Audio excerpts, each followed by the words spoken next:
এখানে নিয়ে নিয়েছি একান্টি পালং শাক। আজকে পালং শাকের ঘন্ট রান্না করব মাছের মাথা দিয়ে। এখানে ভেটকি মাছের মাথা নিয়ে নিয়েছি, আর মাছের মাথাতে নুন আর হলুদের গুঁড়ো দিয়ে ভালো করে মেখে রেখেছি। তো এখন কাজ হচ্ছে পালং শাকটাকে বেছে নেওয়ার। এখানে পালং শাকের আঁটিটা থেকে মানে গোড়াগুলো বাদ দিয়ে দিচ্ছি, আর শুধু পাতাগুলো দেখে নিয়ে নিচ্ছি। আর পাতাগুলো খুবই ছোট, ফ্রেশ, তাজাও টাটকাও ছিল। সকালবেলা বাজার হয়েছে তো তো শাকটা পুরো ফ্রেশ পাওয়া গেছে। যাই হোক, শাকগুলো ভালো করে বেছে নিয়েছি। দেখুন গোড়াগুলো বাদ দিয়ে দিয়েছি, শুধু পাতাগুলোই নিয়েছি, বেছে বেছে ভালো দেখে নিয়ে নিয়েছি। তো শাক বাছা তো আমার হয়ে গেছে। এখন শাকটাকে প্রথমে ভালো করে ধুয়ে নেব, আর এই শাকের ঘন্টর জন্য কিছু সবজিও কেটে নিতে হবে। চলুন সবজিটা কেটে তারপরে ধোয়াধুয়ি করে চলে আসছি। এদিকে দেখুন শাকটাকে ভালো করে ধুয়ে নিয়েছি আর জল ঝরাতে রেখে দিয়েছি। আর এদিকে পালং শাকে দেওয়ার জন্য কিছুটা সবজি কেটে নিয়েছি, যেমন শিম, মূলো, বেগুন আর আলু দিয়েছি। পরিমাণে খুবই কম দিয়েছি। যাই হোক, সব কিছু তো রেডি আছে, এখন ঘন্ট রান্না করব। এদিকে কড়াইতে সরষে তেল দিয়ে ভালো করে গরম করে নিয়ে পাঁচফোড়ন আর শুকনো লঙ্কা দিয়ে দিয়েছিলাম। একটু ভাজা করে নিয়ে পেঁয়াজ কুচি দিয়ে দিয়েছি। মাছের মাথাটা ভাজতে প্রথমেই ভুলে গেছিলাম, তাই যাই হোক কী করা যায়। এখন এই যে পেঁয়াজ কুচিটা দিয়ে দিয়েছি, এই পেঁয়াজের সাথেই মাছের মাথাগুলো দিয়ে লালচে করে ভেজে নেব। কারণ তেলটাও বেশি পরিমাণে দিয়েছি, ভাবছি এইভাবেই করে মাছের মাথাটা ভেজে নিই। আর ভালো করে ভাজতে হবে যাতে মাছের মাথা থেকে না গন্ধ না ছাড়ে, মানে বাজে স্মেল একটা আসে, তো সেটা যেন না ছাড়ে। সেইভাবে আমাকে মাছের মাথাটাকে একটু তেলের মধ্যে দিয়ে উল্টে পাল্টে ভেজে নিতে হবে।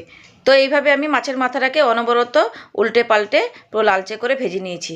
এমনভাবে ভেজেছি যাতে মাছের মাথাটাকে কোনো গন্ধ না ছাড়ে।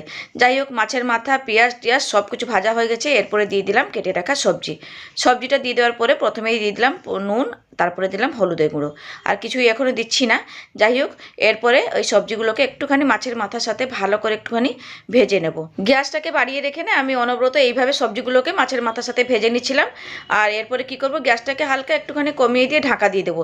এইভাবে আমি ঢাকা দিয়ে দিয়ে মানে সবজিগুলোকে ভালো করে ভেজে নেব। দেখবেন ওই যে ঘন্ট রান্না করলে না, যদি সবজিগুলো ভালো মতো ভাজা হয় না, ঘন্টটা খেতে কিন্তু খুবই ভালো লাগে। যাই হোক, এইভাবে আমি অনবরত ঢাকা দিয়ে দিচ্ছি। ঢাকা খুলে সবজিগুলোকে ভালো করে ভেজে নিচ্ছিলাম। আর ঢাকা দিয়ে রান্না করব না, এইভাবে একটুখানি মেলিয়ে রেখে দিলাম আর গ্যাসটাকে কমিয়ে দিয়েছি। এখন কাজ হচ্ছে পালং শাকটাকে কেটে নেওয়ার। তবে না কাটলেও চলে, পাতাগুলো তো যেহেতু ছোট ছোট ছিল, তবু একবার কেটে নিচ্ছি, ভালো হবে ঘন্টার মধ্যে দিয়ে দিলে। চলুন প্রথমে শাকগুলো কেটে নিই, আর ওইদিকে মাঝে মাঝে না গিয়ে সবজিগুলোকে একটু নাড়াচাড়াও করে নিচ্ছিলাম যাতে তলার দিকে পুড়ে না যায়। গ্যাসটা তো কমিয়ে রান্না করছিলাম, পুড়ে যাবে না, তাও মাঝে মাঝে একবার নেড়ে দিচ্ছিলাম। চলুন এইভাবে আমি সব শাকগুলো কেটে নিই।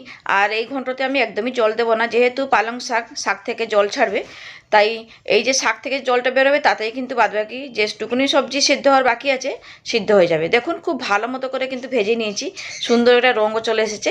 এখন এই যে কেটে রাখা পালং শাকগুলো দিয়ে দেবো। সবজির মধ্যে শাক পাতাটা দিয়ে দেওয়ার পরে না অল্প একটুখানি নুন দেবো। সবজিতে নুন দিয়েছিলাম, এখন আমি দিচ্ছি পরিমাণ মতো বুঝে সুঝে শাকের মধ্যে নুন, যাতে নুনটা ঠিকঠাকই থাকে।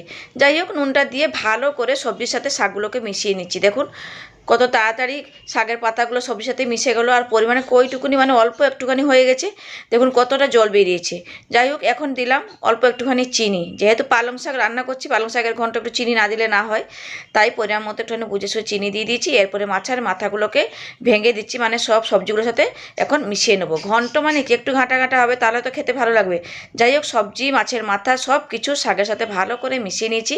মোটামুটি মাছের মাথা দিয়ে পালং শাক রান্নাও হয়ে গেছে। এইভাবেই আমি রেখে দেবো, আর শুকনো করবো না। একটু মাখা মাখা থাকলে না গরম ভাতে এরম গরম গরম পালং শাকের মাছের মাথা দিয়ে ঘন্ট খেতে কিন্তু না ফাটাফাটি লাগে। যাই হোক, মাছের মাথা দিয়ে পালং শাকের ঘন্ট রান্না হয়ে গেছে। আপনাদের এই রান্নাটা বা এই রেসিপিটা কেমন লাগলো অবশ্যই কিন্তু কমেন্টস করে জানাবেন। তাহলে টাটা।